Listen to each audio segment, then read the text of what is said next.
Halo semua. Apa kabar untuk hari ini? Semoga harimu selalu menyenangkan ya bro. Selamat datang di channel YouTube saya. Tolong dibantu subscribe, like dan share ya, supaya saya terus semangat bikin kontennya. Wakakakak. Soul Land 3 Chapter 469. Chapter 469 Pria Berjubah Ashen. Dari bibir ayahnya sendiri, tekanan untuk tetap diam tentang Tang Wulin telah dikeluarkan oleh para petinggi. Apa yang tidak diketahui Molan, bagaimanapun, adalah bahwa Akademi Shrek memiliki andil besar dalam kerahasiaan seputar semua hal tentang Tang Wulin. Dan bahwa mereka melakukannya demi keselamatannya. Yang terbaik adalah jika orang muda seperti itu disingkirkan dari sorotan, jauh dari tatapan berbahaya dari Master Jiwa Jahat. Kakak Molan, jangan menangis. Lihat, saya baik-baik saja. Tang Wulin memasang senyum paling cerah. Bagaimana kabarmu? Apakah kamu sudah pulih sepenuhnya? Dia mengambil beberapa tisu terdekat dan menawarkannya padanya. Molan menerima tisu dan mengoleskan di sudut matanya. Aku baik-baik saja, terima kasih. Astaga, Anda seharusnya mendengarkan saya ketika saya menyuruh Anda pergi hari itu. Tetapi tetap saja, terima kasih. Kau menyelamatkan hidupku. Kak, kau melebih-lebihkan. Setiap guru jiwa akan melakukan hal yang sama. Ngomong-ngomong, apakah Master Jiwa Jahat itu sudah ditangkap? Saya mendengar dari guru saya bahwa dia bisa melarikan diri. Molan menggelengkan kepalanya. Cacingan keji seperti dia licik. Tidak ada jalan untuk diikuti. Tetapi Federasi masih mengirimkan satuan tugas untuk memburu dan menindak penjahat lainnya. Cepat atau lambat mereka akan menangkapnya. Matanya berbinar. Oh benar, untung kita bertemu satu sama lain hari ini. Ini, ambil ini, katanya sambil mengambil sebuah kartu dari sakunya. Dia menyerahkannya padanya. Ini adalah tiket kereta yang berlaku di seluruh federasi. Kartu pas yang saya janjikan terakhir kali adalah izin sipil biasa. Tetapi karena Anda adalah pahlawan yang menyelamatkan begitu banyak orang, saya mendapat izin untuk memberikan izin kepada Anda dengan hak istimewa tertinggi. Kapanpun Anda naik kereta di masa mendatang, cukup tunjukkan kartu ini dan mereka akan mengizinkan Anda masuk secara gratis dan memberi Anda kamar pribadi yang muat untuk 4 orang. Anda juga bisa mengajak orang lain. Hah, kartu ini luar biasa, Tang Wulin berseru. Molan tersenyum. Perlakuan seorang pahlawan layaknya seorang pahlawan. Anda pantas mendapatkannya. Sekarang amankan izinnya. Jika Anda kehilangannya, hubungi saya dan saya akan meminta satu panggilan lagi untuk Anda. Benar, berapa nomor Anda? Beberapa ketukan kemudian, dia menyimpan nomor Tang Wulin sebagai kontak. Baiklah, aku akan membawamu ke kamar pribadimu. Anda bisa mengalaminya sendiri. Menyeka sisa air matanya, Molan melompat di setiap langkah dan menariknya ke gerbong yang terletak di tengah kereta. Semua kereta memiliki area untuk VIP. Tidak seorang pun kecuali tamu terhormat yang bisa masuk dan tidak ada cara untuk membeli tiket masuk. Hanya mereka seperti politisi tingkat tinggi, guru jiwa yang kuat, atau personel militer terkemuka yang memenuhi syarat. Tidak ada keraguan bahwa siapapun yang ditemukan di area VIP ini telah memberikan kontribusi besar kepada federasi dan tidak hanya membuang-buang uang mereka. Karena dia adalah kondektur kereta, Molan tahu kamar mana yang ditempati dan mana yang tidak.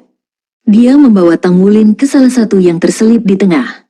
Itu hampir tidak luas. Itu dibangun di dalam kereta. Sekitar selusin meter persegi, ruangan itu memiliki sofa kecil, meja, dan 2 tempat tidur susun. Itu hanya cukup besar untuk menampung 4 orang dengan nyaman. Tentu saja, ruangan itu mewah dibandingkan tempat duduk biasa. Wulin, istirahat saja di sini sekarang. Kereta akan segera berangkat, jadi ada beberapa hal yang harus saya tangani terlebih dahulu. Aku akan datang mengunjungimu setelah aku selesai, kata Molan, tersenyum hangat.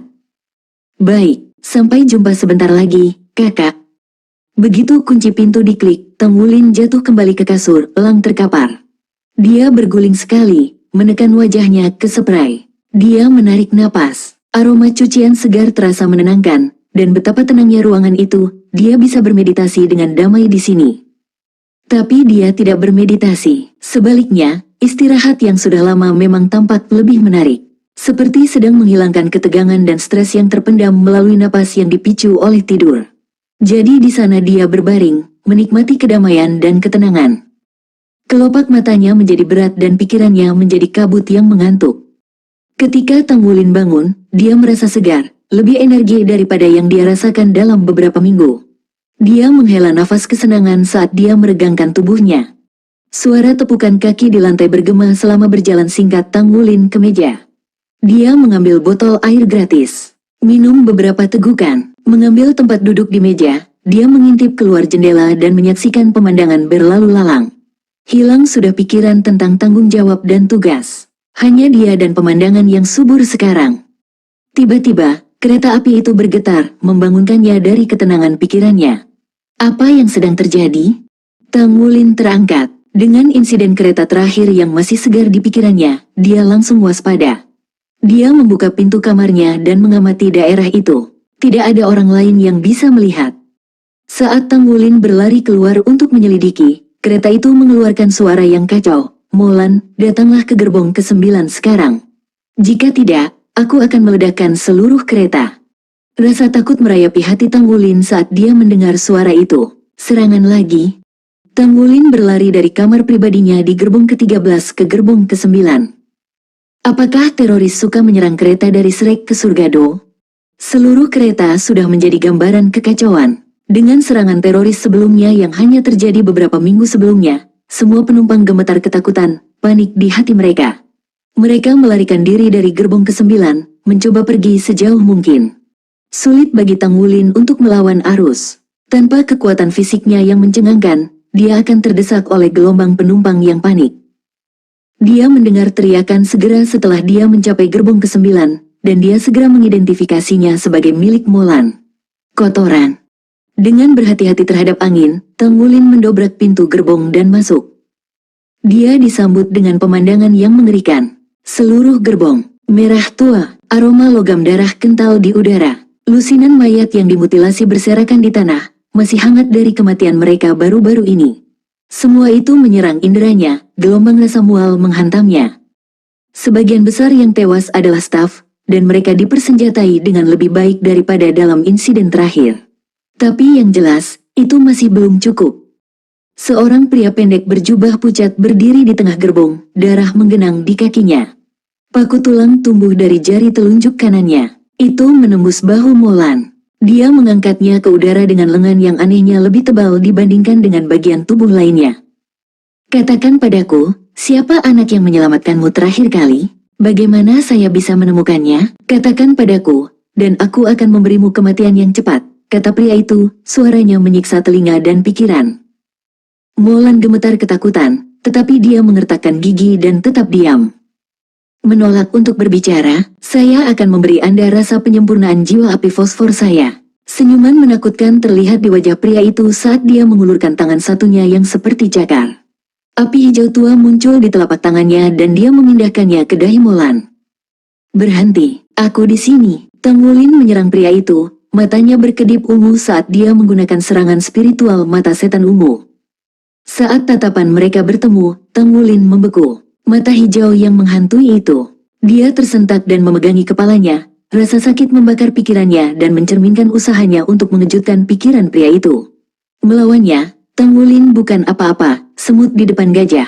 Matanya kembali ke warna obsidian mereka dan dia jatuh ke tanah, masih memegangi kepalanya, masih berteriak. Hehe, itu mudah, sangat bagus, sangat bagus. Kamu telah menghemat banyak waktu. Pria itu menyeringai, bibir terkelupas ke belakang memperlihatkan gigi tajam. Jangan khawatir, aku tidak akan membiarkan kalian berdua mati semudah yang lain. Anda berdua akan mengalami penyempurnaan jiwa api fosfor saya. Dia kembali ke Molan, nyala hijau terakhir menyelinap di dalam dirinya. Soul Land 3 Chapter 470. Chapter 470 Pemurnian Jiwa Api Fosfor. Molan berteriak, tubuhnya tersentak saat mencoba menahan rasa sakit, membuat luka di bahunya gelisah. Darah merah cerah berceceran di tanah dengan setiap gerakan. Kemudian nyala api hijau sepenuhnya menenggelamkan kepalanya dan mewarnai menjadi hijau. Setelah menerima serangan balik dari serangan spiritualnya yang gagal, Tang Wulin tidak bisa berbuat apa-apa selain berbaring di tanah dan menonton, tak berdaya untuk menyelamatkan Molan. Tang Wulin telah mengatasi tantangan yang tak terhitung jumlahnya sejak memasuki Akademi Shrek, tumbuh lebih kuat selangkah demi selangkah. Setelah mengalahkan Imperial Sun Moon Academy dalam pertarungan tim mereka, dia akhirnya merasa seperti dia menemukan tempatnya. Tapi sekarang, Menghadapi pria jahat ini, dia menyadari betapa tidak pentingnya dia. Dia baru saja mulai berjalan di jalan menuju kekuatan dan tidak mengerti apa itu kekuatan yang sebenarnya. Dia bahkan tidak bisa melihat akhir dari kekuatan pria ini. Meski begitu, dia akan mempertaruhkan semuanya untuk menyelamatkan Molan. Tang Wulin menggigit ujung lidahnya dengan cukup keras untuk mengambil darah untuk menjernihkan pikirannya dari sakit kepala yang menusuk. Mengumpulkan kemauannya, dia memaksa dirinya untuk berdiri. Dia menginjak, kereta bergetar, dan dia melesat ke depan seperti peluru. Esensi darahnya mengalir terbalik dan aura drakonik mencapai puncaknya dalam sekejap. Cakar naga emasnya muncul sesaat kemudian dan dia melepaskan Golden Dragon Shocks the Heavens, memusatkan seluruh kekuatannya ke dalam serangan yang satu ini. Dari reaksi spiritual yang baru saja dia terima, Tang Wulin tahu bahwa dia bukan tandingan pria ini. Dia sama sekali tidak penting di hadapan monster ini. Yang bisa diharapkan Tang Wulin hanyalah serangan mendadak akan efektif. Tapi dia masih harus menghindari secara tidak sengaja melukai Molan dalam serangannya. Pria itu mengalihkan pandangannya ke Tang Wulin, humor gelap di matanya. Dia mengayunkan Molan ke arah Tang Wulin membawanya di antara dia dan Tang Wulin. Tang Wulin belum pernah menghadapi seseorang yang jahat seperti pria ini sebelumnya, tetapi dengan semua pengalaman bertarungnya, dia siap untuk ini. Di tengah lari, Tang Wulin memiringkan dirinya ke samping dengan Ghost Shadow Perplexing Step, meraih kursi dengan tangan kirinya dan menggunakannya sebagai titik jangkar untuk melemparkan dirinya ke dinding. Kemudian dia menendang tembok, mengubah lintasannya untuk mengelilingi Molan dan menyerang pria itu dari samping. Di bawah begitu banyak tekanan, keterampilan Tang Wulin di Ghost Shadow Perplexing Step mencapai tingkat berikutnya. Pria itu mengangkat tangan kirinya, paku tulang panjang meledak dari ujung jarinya dan bergegas ke depan untuk menembus tubuh Tang Wulin. Sudah terlambat bagi Tang Wulin untuk mundur sekarang, jadi dia terus maju. Pria itu tiba-tiba menyadari bahwa ada yang aneh dengan Tang Wulin. Matanya bersinar dengan cahaya keemasan. Tang Wulin mengeluarkan raungan drakonik. Dia menebas pria itu, melepaskan 5 berkas cahaya emas gelap. Dengan kekuatan Golden Dragon Shocks the Heavens mendukungnya, Golden Dragon Dreadclaw ini menjadi serangan terkuat Tang Wulin. Mengetahui celah kekuatan di antara mereka, Tang Wulin tidak ragu-ragu untuk melepaskan serangan ini. Ini adalah satu-satunya kesempatannya, dan satu-satunya harapan untuk memberikan kerusakan pada musuhnya. Dengan betapa sempitnya gerbong kereta itu, tidak ada cara bagi Tang Wulin untuk menghindari lonjakan tulang. Namun, hal yang sama juga terjadi pada pria itu. Dia juga tidak bisa menghindari serangan Tang Wulin. Dengan teriakan, penghalang kekuatan abu-abu meledak di sekitar pria itu. Molan dikirim terbang ke gerbong berikutnya, dan melemparkan Tang Wulin ke dinding.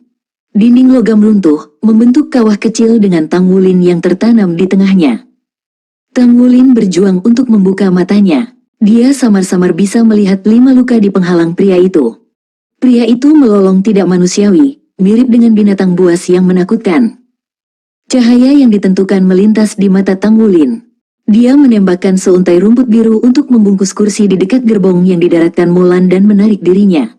Tanpa ragu-ragu, dia mengacungkan Golden Dragon Dreadclaw-nya lagi dan membelah dinding, memutuskan gerbongnya dari kereta tempat dia dan pria itu berada. Kedua bagian dari gerbong itu saling menjauh meninggalkan lubang raksasa. Menggunakan rumput blue silvernya, Tang Wulin bermanuver ke atap gerbong. Ketika penghalang abu-abu menghilang, 5 garis darah menetes dari dada pria itu, luka sedalam tulang. Menyadari bahwa hanya seorang anak cincin 3 yang berhasil melukainya, matanya menjadi merah karena marah. Dia mengejar Tang Wulin ke atap gerbong, meninggalkan gambar di belakang. Tang Wulin mengacungkan cakarnya sekali lagi, memotong ujung gerbong lainnya. Hanya dia dan pria berjubah abu-abu yang tersisa. Angin dingin menyapu punggung Tang Wulin. Dia menegang, lalu segera menjatuhkan dirinya ke samping. Tidak berani melihat ke belakang, dia membuang Gold Song dan menggunakannya sebagai mata air untuk meluncurkannya ke alam liar. Prioritas nomor 1 Tang Wulin adalah keselamatan penumpang. Dia tahu bahwa target pria berjubah pucat itu adalah dia, lalu Molan. Dengan Molan yang sudah terluka, yang bisa dia lakukan hanyalah menarik pria itu sejauh mungkin darinya. Dia yakin bahwa pemerintah telah disiagakan dan telah mengirimkan kekuatan untuk mengeluarkan master jiwa jahat. Yang harus dia lakukan sekarang adalah bertahan sampai mereka tiba. Pria itu tertawa seram ketika dia melihat Tang Wulin melarikan diri. Dia merentangkan tangannya lebar-lebar, lalu melompat dari kereta untuk mengejar Tang Wulin. Dia secepat burung, langsung mengejar. Cahaya bintang melilit cakar Tang Wulin. Sesaat kemudian, gauntletnya muncul di lengannya. Tang Wulin mengumpulkan sisa kekuatan jiwanya dan menyalurkannya ke cakarnya, melepaskan serangan Red Claw lain ke pria itu. Pada saat yang sama, untaian rumput Blue Silver yang tak terhitung jumlahnya keluar dari tubuhnya ke arah yang berbeda dan dia menggunakan Gold Song untuk mengubah lintasannya. Tapi sebelum dia bisa melarikan diri, api hijau melesat dan membakar setiap helai rumput, termasuk yang menyatu dengan Gold Song. Gold Song serasa disetrum. Tang Wulin merasakan Gold Song menghilang dalam nyala api. Rasa sakit menyerang hatinya dengan menghilangnya, membuatnya lumpuh. Dia jatuh ke tanah. Sedetik kemudian, pria itu mendarat di atasnya. Celah kekuatan itu terlalu besar. Pria berjubah pucat itu memiliki setidaknya 6 cincin dan jiwa bela diri yang kuat. Tang Wulin kehilangan kesadaran sesaat, tetapi ketika dia bangun beberapa detik kemudian, dia melihat ke bawah untuk melihat 5 paku tulang menembus dadanya. Sisik emas di dadanya tidak ada apa-apanya sebelum lonjakan tajam itu. Ini sudah berakhir. Apakah saya akan mati? Ketakutan akan kematian melonjak ke dalam hati Tang Wulin. Senyuman sedih tersungging di bibirnya. Tang Wulin tidak pernah mengira akan mati seperti ini. Ibu, ayah, aku tidak bisa pergi menyelamatkanmu lagi. Nah, aku tidak bisa mencarimu lagi. Saya tidak bisa menjadi master jiwa yang hebat lagi. Penyesalan yang tak terhitung jumlahnya mengalir di benaknya saat dia menatap kematian di wajahnya. Nak, aku tidak akan membiarkanmu mati begitu saja, kata pria itu dengan geram. Dia berhati-hati untuk menghindari menusuk organ yang fatal seperti jantung dan arteri. Pria itu mengangkat Tang Wulin dengan paku, melebarkan luka Tang Wulin. Darah mengalir keluar. Sekarang, biarkan aku mendengarmu berteriak. Dia menatap Tang Wulin dengan kegilaan riang di matanya. Mengangkat tangannya yang lain, api hijau lumut muncul di telapak tangannya dan dia menusukkannya ke dahi Tang Wulin. Dingin menyerbu tubuh Tang Wulin, perlahan mengkristalkan darahnya dan membuatnya menggigil tak terkendali. Dingin, itu terlalu dingin, semangatnya terasa seperti membeku, lalu dihancurkan dengan palu godam sementara bagian dalamnya dirobek dan dijahit kembali berulang kali. Dia bahkan tidak bisa mengeluarkan satu pun jeritan. Soul Land 3 Chapter 471 Chapter 471 Pemusnahan. Tang Wulin mendesis. Tubuhnya gemetar tanpa henti, anggota badan tegang dan persendian terkunci, gigi bergemeletuk. Kekacauan, esensi darahnya meronta-ronta dalam kekacauan. Panas yang membakar menyelimuti pikirannya, dan jika rasa sakitnya berkurang, lebih jernih lagi, dia akan bertanya-tanya apakah itu benar-benar dibakar. Pemurnian jiwa api fosfor tidak diragukan lagi adalah salah satu metode penyiksaan paling keji di dunia. Dia menjerit, rasa sakit yang tajam dan tak kenal ampun meliputi segalanya. Dia berteriak, memohon agar itu segera diakhiri. Mendengar tangisan sengsara Tang Wulin, pria berjubah pucat itu menyeringai penuh dengan gigi tajam. Semakin besar kekuatan spiritual korbannya, semakin besar kebencian roh mereka setelah pemurnian. Dan revitalisasinya semakin besar. Tang Wulin tidak tahan. Dia kehilangan kesadaran saat nyala hijau merambah dunia spiritualnya. Tapi saat dia akan menyerah, dahinya bersinar dengan tanda emas misterius. Cahayanya cukup terang untuk membujuk air mata. Dalam sekejap, dunia spiritualnya terbebas dari nyala api. Ketika pria itu melihat tanda emas, matanya diwarnai dengan emas yang sama, superego dan ego yang patah sesaat. Kemudian dia menjerit menyedihkan, menarik paku tulangnya dari Tang Wulin dan mundur seolah-olah dia baru saja bertemu monster. Darah Tang Wulin menyembur dari lukanya yang terbuka, tetapi dia tidak roboh. Dia berdiri di sana, tanpa bergerak. Matanya masih tertutup. Kamu keparat, apa itu tadi? Apa yang kamu lakukan pada api saya? Pria itu melolong. Api fosfor adalah sumber kekuatan untuk jiwa bela dirinya. Setiap bagiannya menambah kekuatannya. Dia telah menghabiskan beberapa dekade menyiksa dan memurnikan jiwa orang-orang untuk meningkatkan api kelaparan, untuk membujuk mereka semakin terang. Tapi yang mengejutkannya, 1/10 darinya baru saja menghilang. Aku akan membunuhmu. Pria itu melayang ke udara. Paku tulang di jarinya berubah menjadi cakar besar dan dia menebas Tang Wulin. Tiba-tiba, mata Tang Wulin terbuka lebar. Gelombang pusing melanda pria itu ketika dia melihat ke mata Tang Wulin. Gerakannya melambat hingga merangkak. Mata itu, apakah mereka? Bukan lagi obsidian aslinya, mata Tanggulin telah berdarah menjadi emas cemerlang. Semburat biru menari-nari di perimeter luar. Hilang sudah kepolosan muda, sebagai gantinya aura kemahatahuan. Tubuhnya tersentak, miring ke belakang hingga hampir sejajar dengan tanah. Dan kemudian memantul kembali seperti pegas melingkar. Anggota tubuhnya bergerak-gerak, otot-ototnya kejang, derak sendi bergema di seluruh gerbong. Dia membawa tangan kanannya ke lubang menganga di dadanya. Melambai sekali, luka mendesis dan menjahit diri kembali. Darah yang bocor terhalang dalam prosesnya. Kemudian tanda emas muncul lagi di dahinya. Pria itu telah merasakan kekuatan jiwanya membeku saat dia melihatnya. Trisula bercabang 3 emas. Orang di hadapannya bukanlah anak muda pemberani yang telah terjun ke dalam bahaya demi orang yang dia cintai. Tidak, ini adalah seseorang yang berbeda. Orang lain sepenuhnya. Dia mengangkat tangan kanannya, tapi tidak mengeluarkan cakar naganya. Sebaliknya, cahaya keemasan berkumpul di dalam telapak tangannya, bermanifestasi sebagai tombak berkepala 2 sepanjang 3 meter. Sosok Tanggulin berkedip, muncul kembali tepat di depan hidung pria itu, tombaknya tertusuk. Pria itu melolong, mangsanya telah menjadi predator. Instingnya berteriak kehancuran saat tombak mendekat. Dia mendorong tubuhnya ke samping, putus asa untuk menghindari tusukan yang akan datang. Tapi tidak peduli seberapa banyak dia berteriak pada tubuhnya, itu menolak untuk bergerak. Tombak itu menusuknya. Apa? Tapi dia ada di sana beberapa saat yang lalu. Pria itu mengerang, tidak percaya di matanya pada tombak yang menonjol dari dadanya. Kekuatan jiwanya tidak akan beredar meskipun upaya putus asa. Kemudian hawa dingin yang menggigil meresap ke dalam tubuhnya. Tombak dengan rakus menyedot kekuatan jiwa dan kekuatan hidupnya. Keluar dari tubuhnya dan masuk ke Tanggulin. Pria berjubah pucat itu bergidik. Dia bisa merasakan dirinya cepat menua, kulit kendur dan tulang menipis dalam hitungan detik. Apa yang terjadi padaku? Bagaimana cara mengambil kekuatan hidup saya? Tidak hanya dia seorang kaisar jiwa yang telah membunuh sage jiwa di masa lalu, dia juga seorang master armor pertempuran satu kata. Dia benar-benar terkejut karena tidak berdaya di hadapan tombak Tanggulin. Mereka yang paling tidak menghargai hidup paling takut mati, dan pria ini tidak terkecuali. Organ-organ gagal, tubuh layu, dan kekuatan hidup mengalir pergi. Dia hanya bisa diam dan melihat tombak tumbuh semakin terang sampai menjadi emas yang menyilaukan.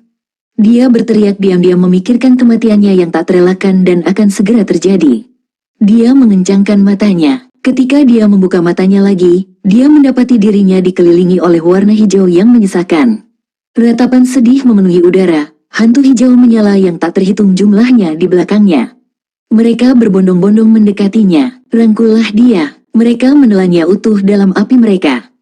Kejahatan mengarah pada kehancuran. Tanggulin berkata dengan suara samar tapi jelas. Jauh dari tekad kekanak-kanakannya yang biasa. Dia menyentuh wajahnya dengan tangan kirinya, merasakan ciri-cirinya, lalu tersenyum hangat. Dia menghela nafas. Tanggulin mengangkat tombaknya dengan pria yang masih menggantung di ujungnya, menjentikannya untuk menyingkirkan tombak dari sekam tubuh yang layu. Desahan kedua keluar dari bibirnya. Tombak itu hancur menjadi titik cahaya. Mereka mengalir kembali ke tangannya, menghilang di antara kulitnya. Dia menurunkan dirinya ke tanah dan berbaring diam saat tanda emas di dahinya meredup dan menghilang. Semenit kemudian, cahaya merah menyebar di langit. Tapi itu menghilang secepat itu datang. Di belakangnya, seseorang yang mengenakan baju besi merah turun ke sisi Tanggulin. Armor itu memiliki ukiran api di atasnya, masing-masing unik, masing-masing memiliki inti sirkuit yang kuat. Nyala api sangat banyak, seolah berniat melahap dunia. Pelindung merah menutupi identitas pengguna. Sayap besar seperti kelelawar tumbuh dari punggung orang tersebut, memungkinkan penerbangan, dan dengan satu kepakan sayap api menyala untuk hidup. Ada seseorang di sana, seseorang berteriak dari kejauhan. Sebuah peluit menembus udara di suatu tempat di kejauhan. Beberapa saat kemudian, siluet dari selusin Mesia mendekat, kebanyakan dari mereka memakai model ungu. Mereka dipimpin oleh Mesia hitam tunggal dengan 3 pasang sayap, api yang menyembur dari jet penggeraknya. Saat Mesia hitam mendekati orang dengan armor merah, itu membuka ke-6 sayapnya. Itu melambat hingga berhenti 100 meter jauhnya. Halo, Yang Mulia, saya adalah resimen Mesia pertama Kapten Liuan dari Heaven Dow City. Suaranya terdengar keras dari pengeras suara. Bolehkah saya meminta Anda untuk mengidentifikasi diri Anda sendiri? Soul Land 3 Chapter 472. Chapter 472 Master Armor Pertempuran 4 Kata. Api yang menari-nari di sekitar baju besi merah surut, dan baju besi itu larut menjadi titik cahaya, lapis demi lapis, menghilang ke tubuh yang dikelilingi. Saya Zhenhua dari Asosiasi Pandai Besi. Saya telah menerima permintaan bantuan dari keponakan murid saya dan datang untuk menyelamatkannya. Tidak ada jejak musuh yang terlihat saat saya tiba. Suaranya membawa otoritas dari judul Douluo dan Master Armor Pertempuran 4 Kata. Karena hanya ada segelintir meja merah, meja hitam sering berdiri sebagai puncak hierarki. Tapi Liuan, pilot meja hitam, telah berhenti dan dengan hormat menyapa Zhenhua. Itu bukan untuk apa-apa, tidak. Itu karena dia bisa merasakan bahwa perbedaan kekuatan di antara mereka bukanlah celah tapi jurang, yang tidak bisa diatasi. Paria. Setelah memverifikasi identitas Zhenhua, Liuan rileks dan menghela napas dalam-dalam. Jika Zhenhua pernah menjadi musuh, maka tempat ini akan menjadi kuburannya. Hormat saya, Tuan Zhenhua. Maafkan saya karena tidak keluar dari mekanisme saya untuk menyambut Anda dengan baik. Saya tidak bisa melakukannya pada saat ini karena misi saya, kata Liuan, nadanya jauh lebih rendah hati dari sebelumnya. Pria di hadapannya adalah satu-satunya Divine Blacksmith di benua itu. Tidak ada seorang pun di benua Douluo yang berani menyinggung seseorang dengan status seperti itu. Selain baju besi tempur, Meisha juga menggunakan logam yang ditempa oleh pandai besi selama proses pembuatan. Selanjutnya, semakin tinggi grade Meisha tersebut, semakin baik logam yang dibutuhkan. Bahkan di antara Meisha kelas hitam, selain inti sirkuitnya, kualitas logamnya yang menentukan keunggulan. Meisha hitam Liuan sendiri terbuat dari 1000 logam halus dan inti logam halus roh. Untuk meningkatkan Meisha-nya, dia perlu mengganti bagian-bagiannya dengan yang terbuat dari logam berkualitas lebih tinggi. Hanya dengan begitu Meisha dapat maju ke tingkat merah. Oleh karena itu, Liuan memperlakukan Divine Blacksmith dengan sangat hormat. Zhenhua mendarat di tanah dengan suara gedebuk pelan dan anggukan singkat. Dia mengambil tubuh bawah sadar Tang Wulin, memeriksa kondisinya. Wajahnya mendung ketika dia melihat noda darah bermekaran di dada Tang Wulin. Tidak. Aku tidak bisa membiarkan seorang jenius sehebat dia jatuh.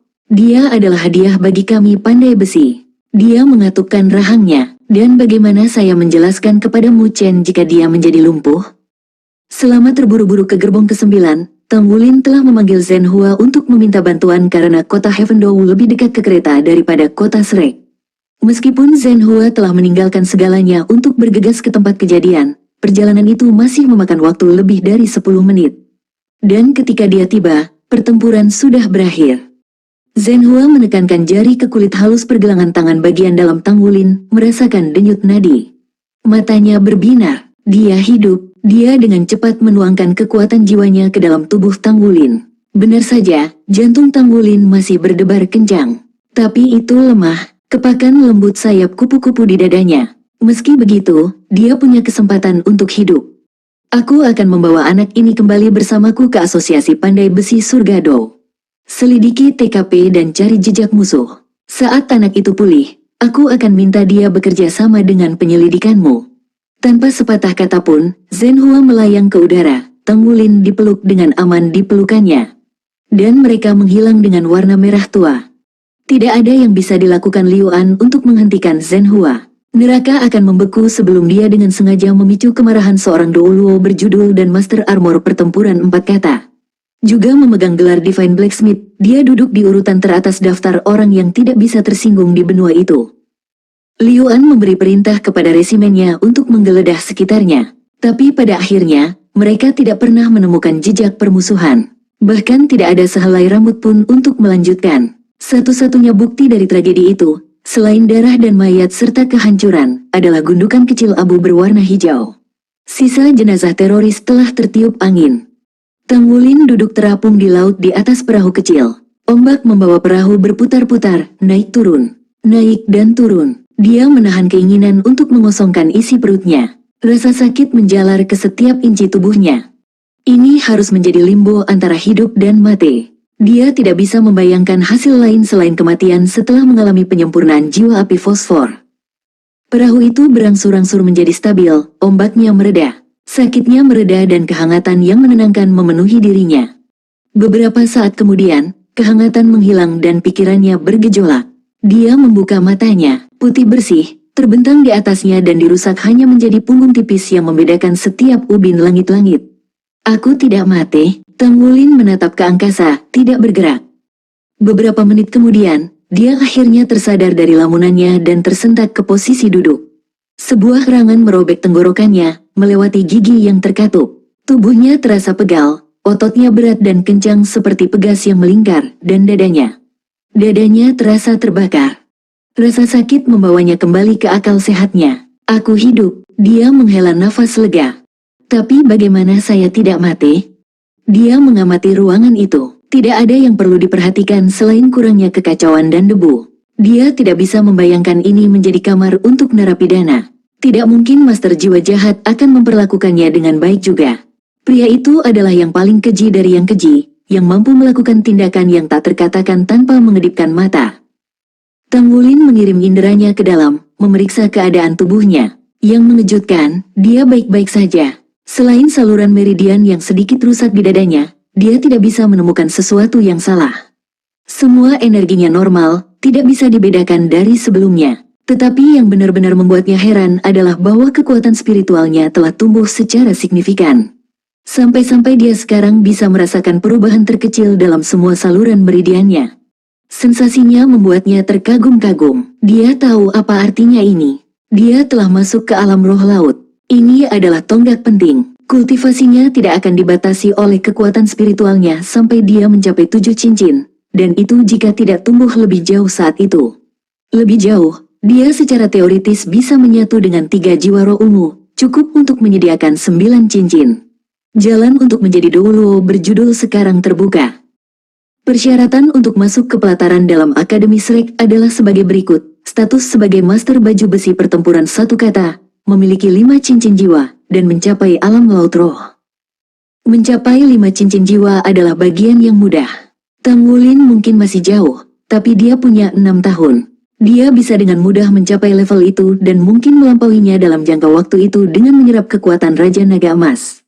Setelah mencapai alam roh laut, satu-satunya kendala sebenarnya adalah menjadi Master Baju Besi Pertempuran satu kata. Selanjutnya, gauntletnya yang terbuat dari paduan roh mendorongnya selangkah lebih maju. Tang Wulin menyeringai. Dia sedang dalam perjalanan untuk menjadi murid pelataran inti. Setelah beberapa siklus metode surga misterius, pikiran Tang Wulin membersihkan sisa-sisa kabut mengantuknya. Ingatannya berdering bebas dari halangan. Pucat wajah Mulan selama pelecehannya hantu menghantui jiwanya. Dia telah selamat dari penyempurnaan jiwa api fosfor, tetapi dia tidak bisa menganggap hal yang sama untuknya. Dia perlu menemukannya untuk tahu. Untuk penutupan, dia tidak bisa memaafkan dirinya sendiri jika dia tidak melakukannya. Tang Wulin melompat dari tempat tidurnya dan berganti menjadi satu set pakaian bersih dari cincin penyimpanannya. Begitu dia selesai berganti pakaian, pintu terbuka dan seorang pria masuk. "Paman Tuan," Tang Wulin berseru. "Kamu sudah bisa berdiri?" Suara Zhenhua penuh perhatian. Bayangan tubuh Tang Wulin yang diam dan berdarah terpampang jelas di benaknya. Zhenhua telah mendapatkan ahli pengobatan jiwa tingkat pertama untuk menyembuhkan Tang Wulin segera setelah mereka kembali ke kota Dou Surga. Sementara jantung Tang Wulin tidak rusak, organ dalamnya yang lain tidak seberuntung itu. Tetapi yang mengejutkan petugas medis, hanya ada sedikit darah yang keluar dan tubuhnya sedang dalam proses pemulihan. Yang seharusnya serius, luka yang tidak sedap dipandang sudah sembuh.